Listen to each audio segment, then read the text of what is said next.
A long time ago, I made a Beat Saber video which was grossly recorded on an Oculus Quest 2, and in the end, I had teased about working on a project, and I couldn't work on many good videos until it was done. A little while beforehand, I made a video about my ceiling light leaking water. In it, I had briefly showed a partially built PC next to my laptop. A couple months pass, and I release a video about my portal mod, Darkness. In the description, I had mentioned Project Athena Model 2, and how it was making source development a lot easier. I had also said, tech toaster about that real soon. Yes, soon. This entire time I've actually been waiting to get the PC exactly how I wanted it to be.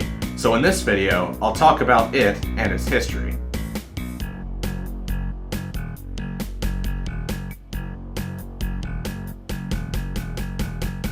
Project Athena Model 2, or just Athena II for short, is my computer project that I inconveniently started right when the 30 series GPUs released. Actually, a little while after. It was meant to be a somewhat successor of my old computer tower that I had built with my dad a few years back.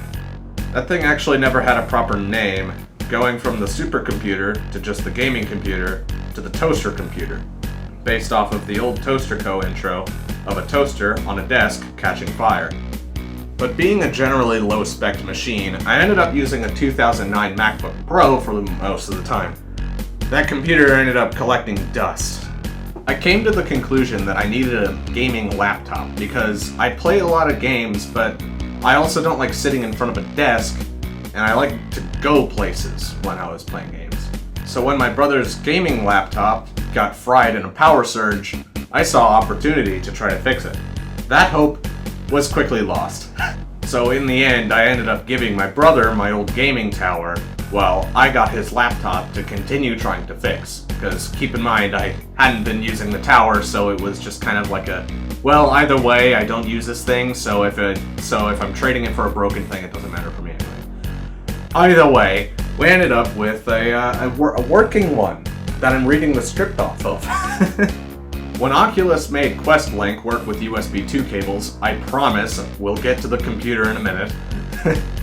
I ended up getting a game called Lone Echo, which I've actually made videos on twice, so go check that out if you're interested. Go check out the new one. The old one is bad. I originally played this game from my laptop, and I loved every minute of it. I've had this whole idea for a while of naming my computers after video game AI. Stuff like GLaDOS, for example, is my server. So that's where the Athena name came from. Sometime in October, the Oculus Quest 2 was released, and it was incompatible with my laptop, in the sense that it would disconnect randomly, and also the resolution was just too high for the laptop to handle. Not to mention that some of the power settings were all screwed up, and all the broken Asus bloatware was kind of slowing the computer down. And it was just overall, the computer itself was kind of in crappy shape. So on November 25th, I started getting plans ready to build a new PC. After a very short time, I came up with the name Project Athena, and then I came up with the Model 2 in the end, officially giving the first computer a name. And all my friends and me really liked the name for the machine, so it just stuck as Project Athena. A few days later, I got the first parts, and things were looking pretty good. Until I started looking for GPUs. The original plan was to get an RTX 3070. Before the prices were super high, the chances of getting one was still very low. So, as I would get parts, I ended up having to settle for a GTX 1050 Ti. I'm not redoing this line again. God. The 1050 was actually the same graphics card that I used in Athena 1, but since my brother is using Athena 1, we had to buy a new one. And according to my dad, it was actually more expensive to get the same card than it was when we got it in the first place. I think it was like $500 when we bought it new, like recently, but it was a lot cheaper back then. So, that's something. On the 9th of March, I ended up getting the last parts, and the whole computer ended up looking like this. The computer was functional, but all the monitors were mismatching. They were different sizes and contrasts. And I also had a really low-end GPU, which was the bottleneck of this machine. But in most cases, it actually outperformed the Mobile 2060 in my laptop. Oculus Link worked, but it was a little unstable and just generally it didn't run well. So I looked to get a more powerful GPU, or at least one that I could afford and actually get. So I ended up getting a 1650 Super sealed from eBay. It wasn't entirely the best choice, but it was actually probably the most powerful graphics card that I could get for under $500 sealed on eBay at the time. So I just went with it. And from my little bit of research that I did, it was an alright card, even for today's standards. So I went and bought one. And it is currently in the machine. For a little while, I actually used both the 1050 and the 1650 Super at the same time, with the 1650 driving the center monitor and also Oculus Link. However, there was some driver issues that actually slowed down the 1650. So after taking out the 1050, the computer was running fine again. At this point, everything was working more or less fine, but Oculus Link, while getting a slight improvement, was still just really iffy. So all I could say was I just needed to wait until I could get a 30, which at this point it's been a little while, and I think it's going to be even longer before I can get a new card. So for now, I'm living with the 1650, and so far, it's ran great. But I still wanted to get something. Mainly new monitors and some ways to somehow improve VR performance. So we come to today. Not too long ago, I got these rather nice AOC monitors, which were, honestly, I don't know. I don't think they were discontinued, but they were running out of stock and they were on sale, but they also weren't coming back into stock. So either that was some whole thing with like another shortage or whatever. I don't know why I did this, but shortage. Or they just stopped making them. But these monitors were $90 on eBay, so all three together plus tax was about $300, which to me, that's a pretty good deal. At least considering that most monitors this size of this quality were usually $150 each, which would be substantially more expensive if I were to get, a different, not on sale monitor. As for VR performance, I just don't know. Oculus for a while has been my go-to, although I've only ever owned the Quest 1 and the Quest 2. They've been really nice headsets. For a while I was blaming my GPU, which, being slightly low-end with today's standards of the 30 series graphics cards, that would make sense to blame it. But then I got this. The Index runs perfectly on this system. And with Revive, I can actually run Oculus games better than the Oculus can.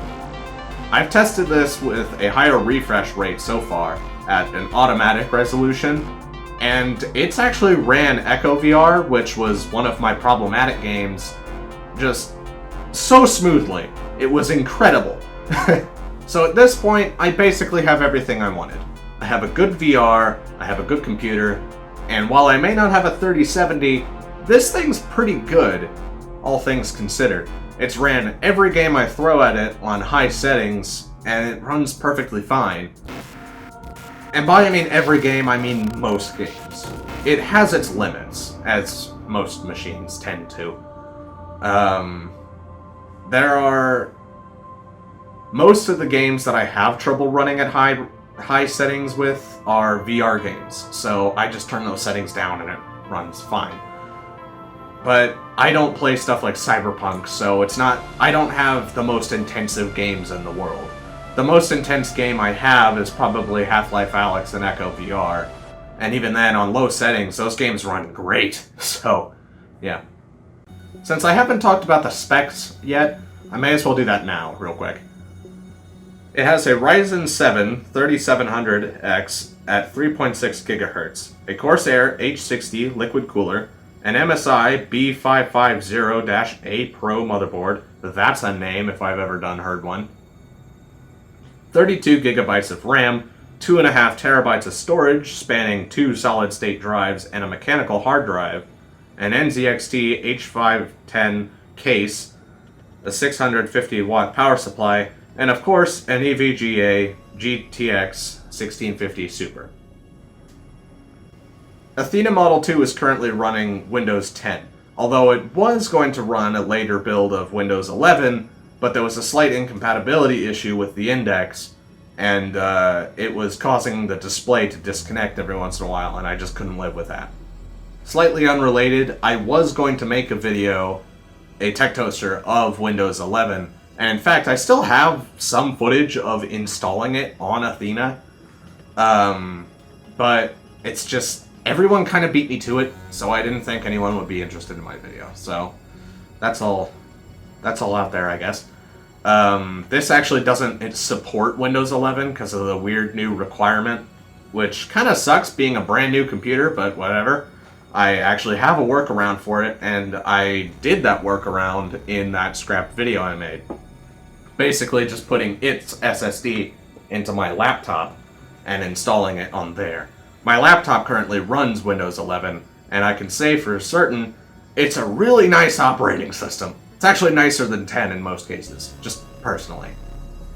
Temperatures are nice and cool, and although I don't have any exact measurements, I can say for certain, once I got this thing up and running, I had my laptop shut down for like a week, and I was just using this primarily, and I could feel a noticeable temperature difference in the room.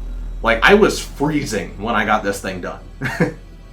It's also very quiet, and while fans make a noticeable noise, that's what this does. There's just a slight fan noise from it, and it's really not that loud.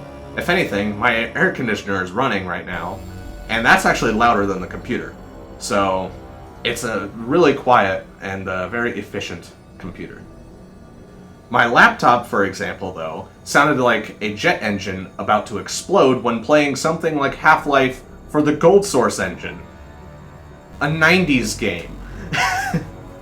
And speaking of Half-Life and jet engines, it may not come as a surprise to most people, but I got Ethernet down here a little while after I had moved down here. Having this thing on Ethernet, and also having the 32 gigabytes of RAM, makes browsing the internet super quick. And heck, even uploading videos is miles better than it ever was, say, in the upstairs room with Athena 1 and its Wi-Fi card. But this also allows me to take my gaming laptop and not use any of its gaming features, so no more jet engines. And what I mean by this is that I can use Steam Link from Athena to, say, someone else's house, or even just the chair in there, and play my games on the go with little to no performance cost on my laptop.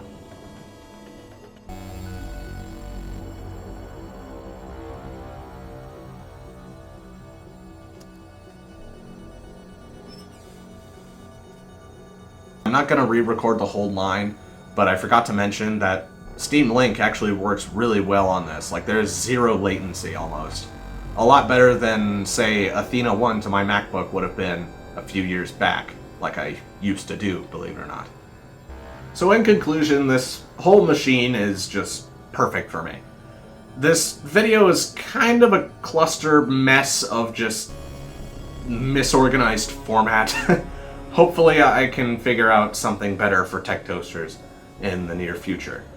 The parts list for my machine is in the description below if you would like to build one of your own.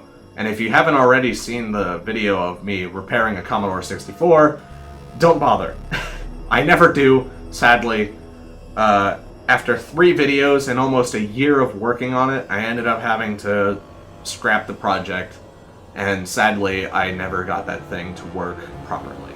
So, for those who are waiting to hear the conclusion of part 3, that's that. So for now, like, comment, subscribe, hit the little ring-a-ding-ding-ding, and I have a surprise for you. While I could never fix that C64, selling it with all of its spare parts was basically my last option. So, I got this! It does work, and while I don't think it deserves a video of its own, I might make a video of retrobrighting it someday, because it's a little yellowed. It could use it a bit. So, for now though, I'll see you all in the next video. Goodbye.